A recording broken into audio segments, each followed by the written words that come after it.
All right, welcome to the ride home.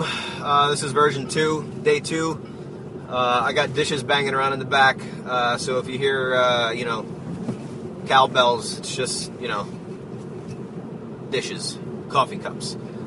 I wanted to retell a story that was kind of funny. I had to go to the doctor a couple of days ago because I had a physical ailment. Cause I'm getting old. A hockey injury.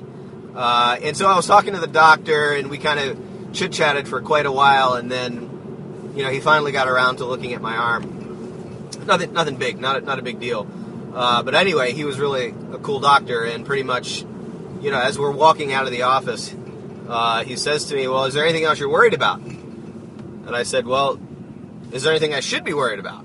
And he said, "Well, do you feel healthy?" And I said, "Well, I feel fine, but you're the doctor, so it's, you tell me. Do I need to be worried?" And he said, "Well, if you're not worried, I'm not worried." And I thought, well, I don't know what kind of doctor you are, but I like you. I'm just trying to avoid that physical that starts when you're 40. So I asked him, should I come and get a physical? And he said, well, if you feel fine, then I wouldn't worry about it. And so I got in my car and rode home. On the one hand, I was happy, right? But on the other hand, I was worried. What does that mean? What does this doctor mean? Usually doctors are worried. They want to make sure you're okay, especially when you're like 37 and getting old. So, anyway, it brings me to my point. Sometimes I feel like when we are approached with this idea that something might be wrong, it makes us nervous. We get a little bit afraid. Because we just want to hear that everything's okay, everything's fine, and that's always hard. Like, I don't like to be told when something's wrong with me. It's not necessarily a lot of fun. But the reality is, in our walk with Jesus, there are constantly things that are going to go wrong and need addressing. This is this is life. This is how it works.